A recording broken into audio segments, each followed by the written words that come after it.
Existem fronteiras que dividem nações, e depois existem fronteiras que estão sendo deliberadamente dissolvidas. Rússia e China compartilham 4.200 quilômetros de fronteira, a sexta maior fronteira terrestre do mundo. E nas últimas 2 décadas, algo extraordinário está acontecendo ao longo dessa linha. Postos de controle estão sendo desmantelados, barreiras físicas removidas, vistos simplificados ao ponto de se tornarem quase irrelevantes. E fluxo de pessoas, mercadorias e capital está aumentando exponencialmente. Não é integração econômica normal. É fusão estratégica entre duas potências nucleares que juntas representam desafio existencial à ordem mundial estabelecida pelos Estados Unidos após Segunda Guerra. E o apagamento da fronteira não é metáfora, é política deliberada executada com precisão militar. Porque quando você remove barreiras físicas entre duas nações, você não está apenas facilitando o comércio. Está criando fato consumado geopolítico que transforma equilíbrio de poder global.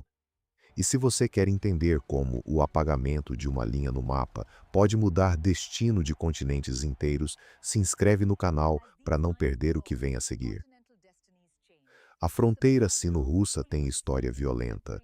No século XVII, o Império Russo expandiu para leste, alcançando o Pacífico, e colidiu com a dinastia Qing da China.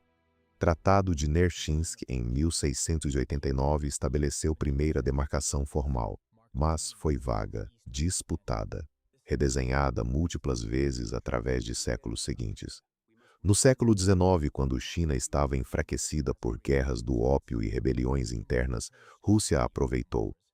Tratados desiguais de Aigun em 1858 e Pequim em 1860 transferiram vastos territórios da China para a Rússia, toda a Manchúria exterior, região inteira onde hoje fica Vladivostok.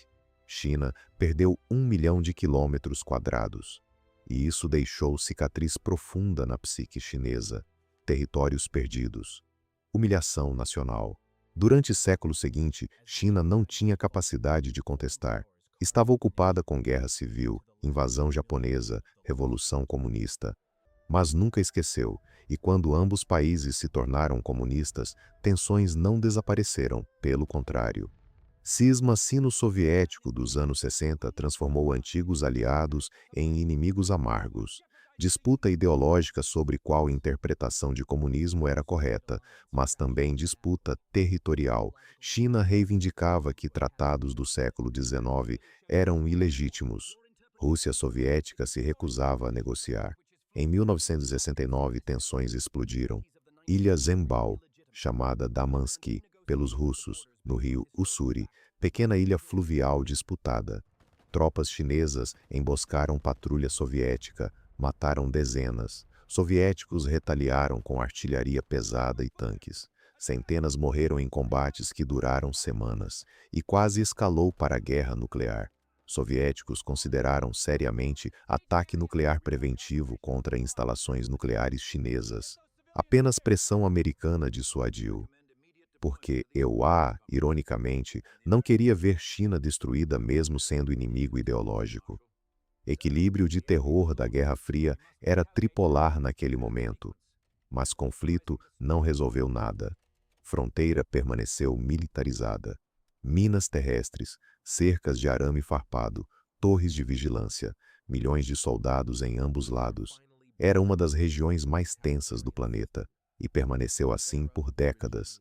Então, União Soviética colapsou em 1991, e Rússia herdeira estava enfraquecida, economicamente devastada, militarmente diminuída, e China estava ascendendo. Reformas de Deng Xiaoping, transformando China em potência econômica, e líderes pragmáticos em ambos lados perceberam, continuar hostilidade não beneficiava ninguém. Negociações começaram. Em 2004, acordo preliminar foi assinado. Em 2008, acordo final. Rússia devolveu metade da ilha Zembal e outras ilhas disputadas. China reconheceu legitimidade de tratados do século XIX para o resto da fronteira. Ambos lados cederam. Não era justiça histórica perfeita, mas era paz. E algo mais começou. Integração econômica. Oleodutos russos começaram a ser construídos para a China, gasodutos, linhas de transmissão elétrica, pontes sobre rios fronteiriços, não apenas infraestrutura comercial, mas artérias vitais conectando economias. O oleoduto Expo, concluído em 2009, transporta petróleo siberiano para refinarias chinesas, capacidade de 30 milhões de toneladas anualmente, e foi expandido. Agora transporta mais de 600 mil barris por dia. China se tornou o maior importador de petróleo russo, substituindo Europa e gás natural. O gasoduto Power of Siberia começou operações em 2019. Corre por 3.000 quilômetros, desde campos de gás em Yakutia até fronteira chinesa. Fornecerá 38 bilhões de metros cúbicos de gás anualmente quando em capacidade plena. Contrato de 30 anos avaliado em 400 bilhões de dólares. É um dos maiores contratos energéticos da história. E segundo o gasoduto Power of Siberia 2, está sendo planejado. Percorrerá 7.000 quilômetros através da Mongólia. Adicional, 50 bilhões de metros cúbicos por ano. Rússia está literalmente reconfigurando toda sua infraestrutura energética para alimentar China em vez de Europa. Por quê? Porque após a invasão da Ucrânia em 2022, Europa cortou drasticamente importações russas. Sanções bloquearam mercados ocidentais. E Rússia precisava de comprador alternativo. China estava pronta e com alavancagem para negociar preços favoráveis. Rússia se tornou dependente economicamente da China em velocidade chocante. E não é só energia, comércio bilateral explodiu. Em 2023 ultrapassou 200 bilhões de dólares. China é agora maior parceiro comercial da Rússia por enorme margem. Produtos chineses inundam o mercado russo, substituindo marcas ocidentais que saíram após sanções. Smartphones Huawei e Xiaomi substituindo Apple. Carros chineses substituindo BMW e Mercedes. Sistemas de pagamento chineses substituindo Visa e Mastercard. E tecnologia militar. Rússia está vendendo armamentos avançados para a China, sistemas de defesa aérea S-400, caças Su-35, submarinos, tecnologia de mísseis hipersônicos, equipamentos que Rússia historicamente guardava zelosamente. Agora compartilha com China, porque precisa do dinheiro. E porque a aliança estratégica superou desconfiança histórica. E movimento de pessoas. Fronteira que era militarizada e quase impossível de cruzar agora, tem múltiplas pontes e passagens. Vistos foram simplificados. Cidadãos de cidades fronteiriças podem cruzar sem visto em algumas áreas. Estudantes chineses em universidades russas. Trabalhadores russos em projetos chineses. Turismo bilateral crescendo. Cidades fronteiriças estão se transformando. Blagoveshchensk, na Rússia, e Heihe, na China, separadas apenas pelo rio Amur, estão efetivamente se tornando cidade binacional. Ponte rodoviária conecta ambas desde 2022. Fluxo diário de milhares de pessoas. Comércio integrado. Alguns residentes trabalham em um lado e vivem no outro. E há planejamento para zonas econômicas especiais transfronteiriças. Áreas onde regulações de ambos países são harmonizadas. Onde empresas podem operar livremente através da fronteira, essencialmente criando territórios híbridos que não são totalmente russos nem totalmente chineses. E militarmente, colaboração cresceu dramaticamente. Exercícios militares conjuntos regulares. Vostok 2018 envolveu 300 mil tropas russas e 3 mil chinesas. Maior exercício militar da Rússia desde Guerra Fria. E China participou, não como observador, como participante ativo. Frotas naval russa e chinesa realizam patrulhas conjuntas.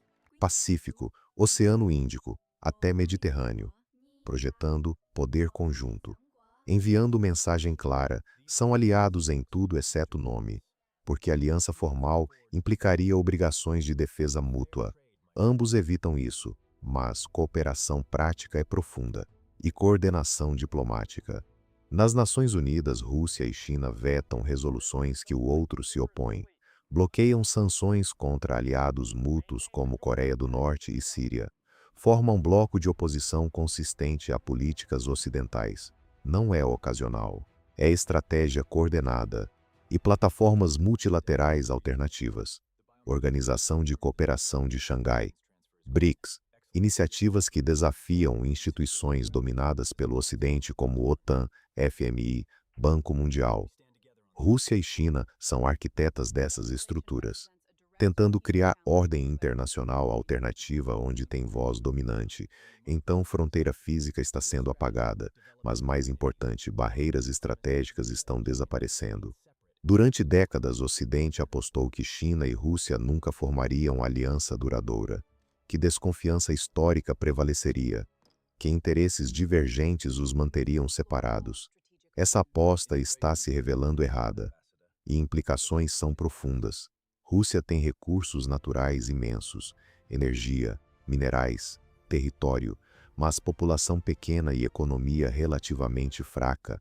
China tem população enorme, capacidade industrial massiva, capital, mas é dependente de importações de energia e recursos. São complementares perfeitamente, e juntos formam um bloco que pode desafiar a hegemonia americana.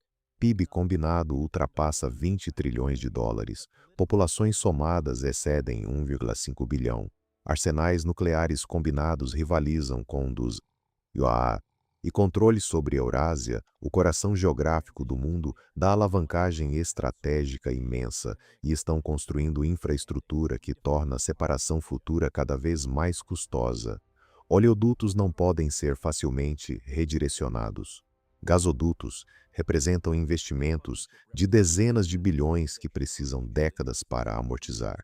Integração econômica cria dependências mútuas que são difíceis de desfazer. Alguns analistas veem isso como casamento de conveniência que colapsará quando pressões externas diminuírem, que China eventualmente dominará a Rússia enfraquecida, que Extremo Oriente Russo, rico em recursos mas escassamente povoado, será gradualmente cinizado, que Rússia se tornará estado vassalo fornecendo matérias-primas para a indústria chinesa. Outros veem parceria duradoura baseada em oposição compartilhada ao Ocidente, que enquanto Estados e Europa pressionarem ambos, a aliança se aprofundará, que ideologicamente a autocracia russa e autoritarismo chinês são compatíveis de forma que democracia ocidental não é para nenhum deles. Realidade provavelmente está no meio, é parceria pragmática, não baseada em amor ou ideologia, mas em cálculo frio de interesses. E enquanto interesses convergirem, parceria continuará aprofundando, e fronteira continuará se dissolvendo. E para o resto do mundo, Europa perde acesso à energia russa barata. O EUA enfrenta bloco rival coordenado. Países menores na Ásia Central são pressionados a escolher lados. Índia, que tem disputas territoriais com China, observa nervosamente crescimento de aliança sino-russa em sua fronteira norte. Ordem mundial estabelecida após Segunda Guerra, com EUA no centro, está sendo desafiada fundamentalmente, e apagamento da fronteira sino-russa é manifestação física dessa mudança, não é desenvolvimento menor. É reorganização tectônica do sistema internacional, e está acontecendo em tempo real, quilômetro por quilômetro, ponte por ponte, gasoduto por gasoduto. A linha que dividiu dois impérios, dois sistemas ideológicos, duas civilizações por séculos, está desaparecendo. E em seu lugar está emergindo algo novo. Superpotência continental híbrida que controla metade da Eurásia. E isso está mudando tudo. E não esquece de ativar o sininho para pegar o próximo episódio sobre realinhamentos geopolíticos que estão redesenhando o mapa do poder mundial. World Power Map, ensure you're ready for the grand finale. Click the notification bell now so you don't miss the continuation of this series.